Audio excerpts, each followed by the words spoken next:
Prepare to fall in love this weekend. Canzona is back with their second and final concert of the season, Canzoni d'amore, Italian Baroque love songs and world premieres, all by women composers.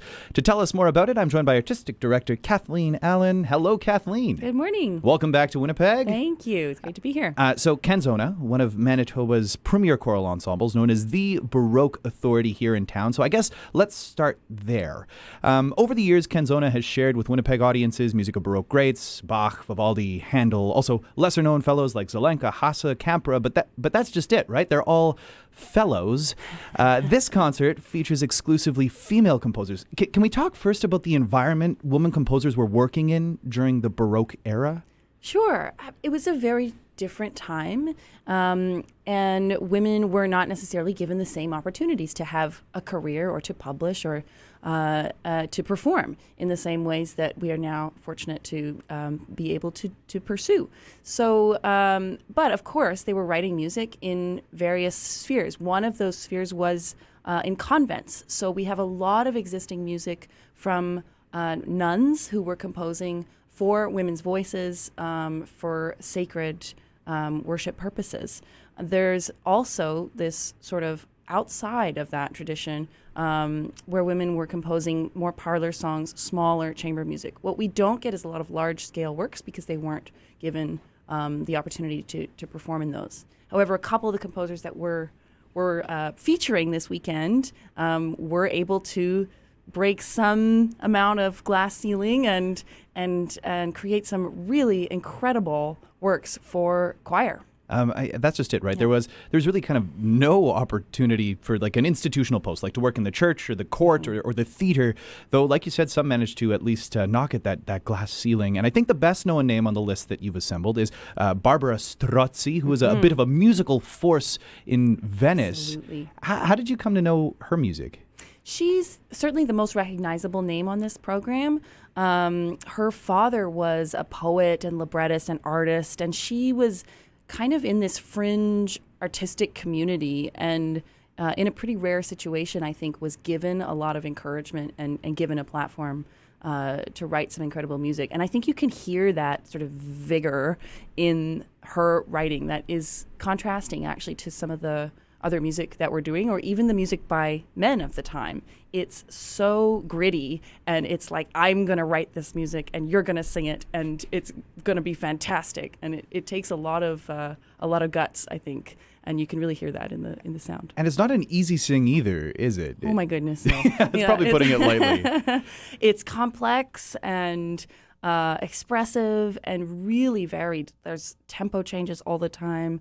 And there's so much text. Actually, most of the pieces on the program that we're performing, the text is by her father. And it's expressive and it's very sort of highly poetic and metaphorical.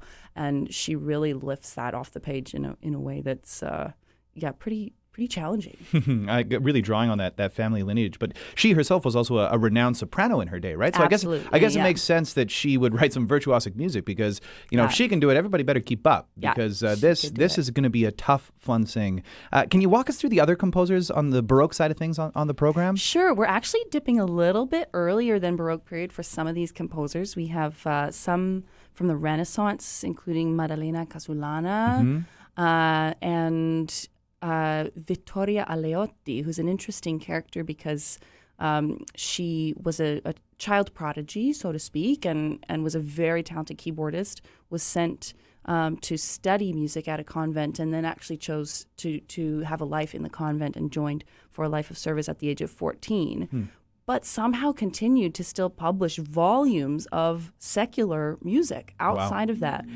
So there's, in fact, some debate among scholars as to whether it was her or her sister, because she changed her name to Raffaella when she joined the convent. But I think it's nice to think about this person leading a somewhat double life in sacred and secular music at the same time, and really just writing what she wanted to write. Well, it sort of adds to the thrill of the music, doesn't it? When there's that sort of mysterious element, anytime you're going way back hundreds of years, there's going to be something you don't know. But when there might be a potential double life, things going on. I have to say, Aliotti, when I was reading her bio very quickly, she reminded me of another composer who I only recently discovered. I've been programming her on Sunday mornings. Chiara Margherita Cozzolani is her name. And she also a Benedictine nun, but who really was just an outstanding composer, and one of those composers who's only being, in a way, rediscovered now. Absolutely. And I looked at a lot of Cozzolani for this program. It for whatever reasons, it didn't fit the bill this time. But the point is that there's a wealth of music out there by women who were writing in the Italian Renaissance and Baroque periods, and we should be doing more of it because it's beautiful music. We definitely should be. And one of the things you mentioned in terms of opportunity for women in the Baroque era, not to have your music published. And that is a big thing. If your music isn't published, male or female, you're just likely to be forgotten by history. So Casulana, one of those composers who was very much published, Aliotti, and the last composer, a name that probably will pique the interest of big opera fans. There's music of Francesca Caccini.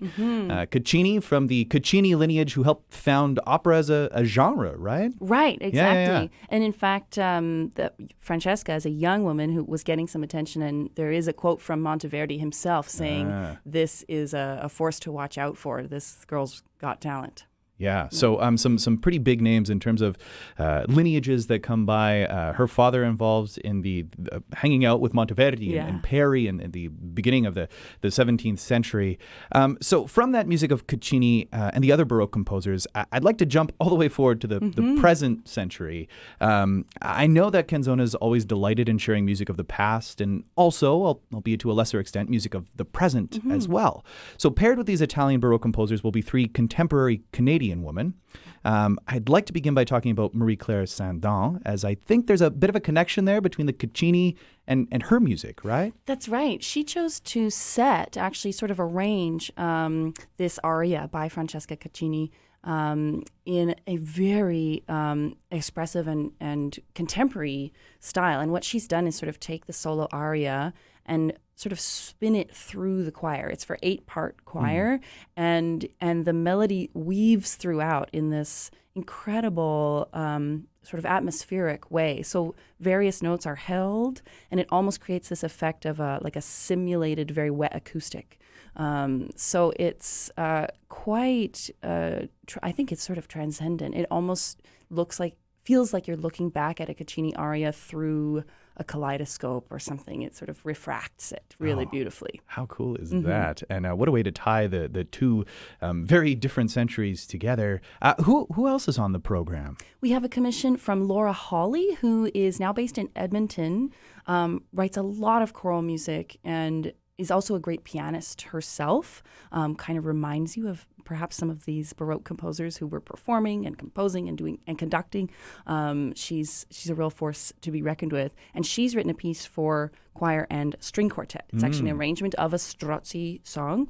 And the strings from the WSO will be joining us in that. It's sort of tango inspired. Ooh. She's brought in this really rhythmic element. It's super fun. It's going to end our first half. It'll be before intermission. A chance for the ensemble to get their groove on, I guess. I think so. Sort of modern way, but also that looks back to the past. And then also music of Carmen Braden? Carmen Braden. She's from the Northwest Territories and makes a career in bringing that northern voice to the music that she writes. It's really stunning. She's done a kind of tongue-in-cheek arrangement of an English song, actually, by Lady Mary Deering, and it's quite cute and almost theatrical. So we have three extremely different pieces, and part of Canzona's mission is to place the work that we do in a context that is relevant to contemporary 21st century Manitobans. And this is one way that we can do that, is by sort of looking back at the past, making new art about it. Fantastic. So, I mean, the last thing I want to ask you, and I think this is a question that begs to be asked, though I do admit it's probably a question worthy of a dissertation. So let's give it a go nonetheless. The parallels between the two periods, the Baroque and the modern era. Obviously, a lot has changed from the 16th century to the present, and yet there's still this disparity in gender equality and equity. So, though better than it was, female composers still underrepresented on concert programs around the world. For you, not only as a conductor, but also as a composer, how do you see the present state, and how can we better this difference moving forward? I'm optimistic, but I do recognize that we're not quite there yet. As you say, in classical music, the representation is still quite low. I think in choral music we're doing a little better because choral music is such a proponent of commissioning and working with living composers. So when we have so many women writing incredible music, they're sort of it becomes much harder not to program them. Whereas a couple hundred years ago they were more hidden from view. So I think it's really important to put women's voices on stage and give a platform to many diverse voices, not only women, but trans composers and composers of diverse cultural backgrounds, so that kids who see that on stage and hear that on the radio and see it on TV know that that's an option for them. It's about having the choice to go and pursue what you might love doing if you try it. So. What an optimistic way to end this conversation. And that's exactly what you have done with Canzona. I think it's a thrilling program. Some of the names on there I was thrilled to see. It's not every day you get to go and hear and see a Strozzi work performed in person, let alone everybody else. Plus world premieres. I mean, what more could you ask for if you ask There's me? chocolate, too. So it really is a show for everyone. Kathleen, thanks so much for coming in today. Thank you very much, Simon. You can go and see Canzoni d'amore, Love Songs, this coming Sunday. The concert takes place at Fort Garry Hotel in the concert ballroom, I should say, a very opulent affair, no doubt. The concert begins at 7:30 p.m. We've got all the details up on the website, classic107.com, while we hear some music of Strozzi.